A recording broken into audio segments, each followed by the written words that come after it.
We're back at it again. I don't know what episode this is of Live, Laugh, Love Lakers. 8, 9, 10, one of the few. I don't know. I'm sorry I've been a little late with some of the videos, but, life happens. It's not a great excuse, but that's just the reality of it. But today we got a guest. This is Coach Ron. As I like to say, Ron the Don, struts like the Fonz. Like I said, he's Coach Ron. He coached us to like a 6th place in the intramural tournament last year. Honestly, all I got to say is they're lucky that we didn't come back because Coach Ron was putting together a super team. We were taking it all. There's no question. I mean, y'all thought the Warriors were good with KD, man. Y'all should have seen us. We were schooling the Warriors. Trust. Yeah. Nothing to it. But today I'm really just gonna reflect on this whole series and how it's been and what we have in store for the future. So I would first like to say, thank you for to my 20-something subscribers. You guys are loyal. I appreciate you. I appreciate the comments and every time you guys watch. So I think next season I'm gonna really try hard to get away from the YouTube videos and make this more of a podcast. And I say that just so you're just not watching me monologue the whole time, because there's really no point to watch this. You can just listen. But yeah, so that's going to be the goal for next year, or next season. I'm going to try to have more guests on like I do Ron right now. But that's about it for this season and what's to come. But let's get right into it. Let's see. So Lakers, let's see, what are we? We've almost gone 500 since Anthony Davis and LeBron have been away. And let's see, who we play tonight? Mavericks. Play the Mavericks tonight. Anthony Davis comes back in the lineup. AD is back. He's back, baby.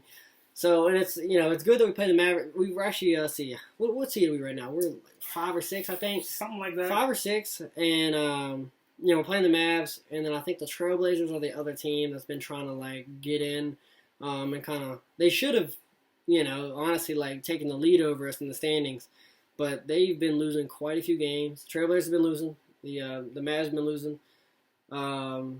So it's kind of funny. I think the Lakers are actually going to avoid the play-in tournament, which is, what season is that? 7 through 10. 7 to 10. They got that play-in tournament now. We'll see how that goes. That'll be the first time the NBA is doing that this year. Mm-hmm. I've seen a lot of criticism about it because they're saying players won't have enough rest. Yeah. I also don't fully understand it because if I'm the 7 seed, I'm kind of pissed that I even got to play for a playoff spot. I mean, that's what I thought about too. Because you think about it, right? It's why should I put in all this effort, and then I end up at the 7 seed just to have an off game and lose to the 10 seed, and then they get in over me. I mean, they're 2 spots out of top 8. Yeah, that doesn't make a ton of sense. But I think what they're trying to do is make up kind of for what the flaws they had in the bubble last year. Because I think, what was it? I think the Suns didn't make playoffs last year, but they were 7-0, 8-0 in the bubble, something like that. So I think that's what they're trying to do. They're trying to get away from teams missing games by half a game or something like that. And wasn't there a bunch of teams within 1 or 2 games of each other at the end? Yeah, I think it was the Suns, the Trailblazers, maybe the Pelicans too. Something like that. Yeah. It was real close at the bottom. So I think that's what they're trying to avoid, which, it's cool from one aspect, and then the other you're kind of this sucks. But it really only benefits the West, too, if you think about it, because the East sucks. So in the East. I mean, the East got 4 or 5 teams, and then everybody else is trash. I mean, no offense. I mean, I know the Bulls are on the come-ups. They got that dude Vukovic, but they've been losing games since they got him, so it doesn't make a lot of sense. But whatever. It might make the play-in more interesting though in the East, because you think about it. Because I guess a lot of those teams kind of you never know what you can expect. Yeah. So it'll be kind of exciting to see how the play-in tournament works out in the East versus the West. It's also kind of weird because it's I don't know. It's hard to tell because it's you think the Celtics are a top 4 team. You would think so, right? I mean, yeah. But they've been losing a bunch of games, so I don't know. They're 6 or 7 seed right now, I believe. Yeah. And then I think the Hawks are a 5 or 6 seed. And, yeah. You associate them with being trash every year, but I mean, it just tells you how off the East is. Mm-hmm. And then you got the Nets, who they only play one star at a time because someone's always hurt, and or sitting out for whatever reason. and they're still a top 2 seed. Come on, man. I mean, you know, like whatever. Can't argue that, man. Yeah. Yeah, I mean, it's whatever. But let's also talk about LaMarcus Aldridge, man. He had the the sudden retirement. I understand why, but I mean, it still sucks to see a player like that retire. Because I mean, like, he still had a lot of game left. He did. What was it? The irregular heartbeat. Yeah. It was. Yeah. It's just it's sad to see. It truly is. But you honestly got to be thankful that they caught it. And honestly, shout out to him for realizing life is more about basketball. Mm-hmm. We saw this with Chris Bosh back in 2014, 2015. Yeah.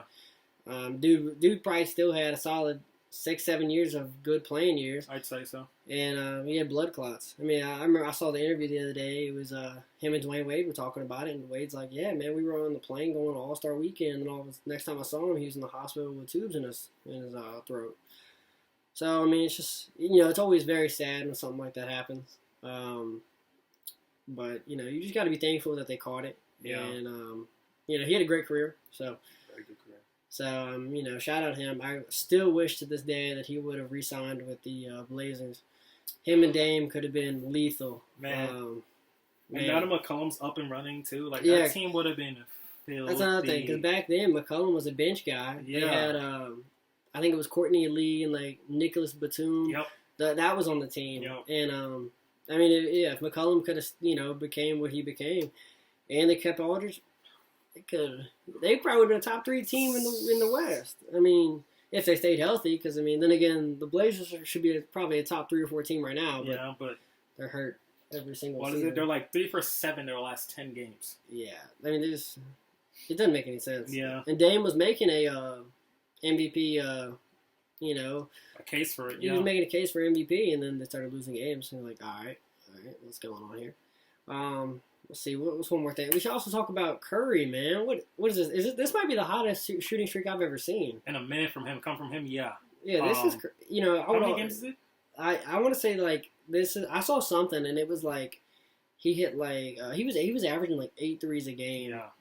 For like the past like 7 or 8 games or something like that. I believe so. It's insane, man. I would also like to say my pick for MVP this season at the very first game. I picked Curry to be the MVP. And that was obviously because I was putting it together. I was like, well, Clay's hurt. Mm-hmm. The team's not great.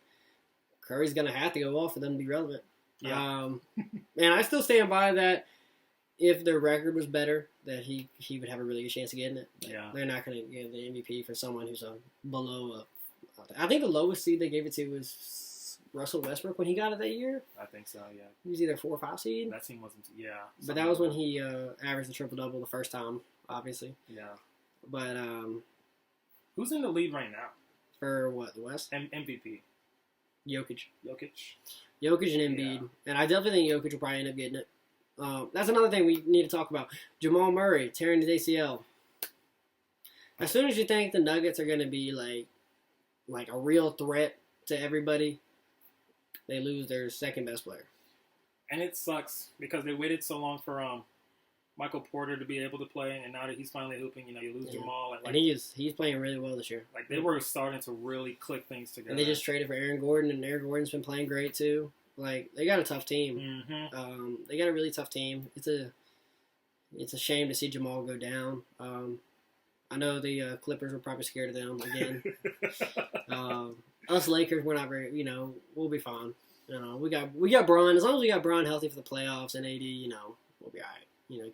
King shit. No big deal. Yes, sir. But anyways, but that's what I have for you this week.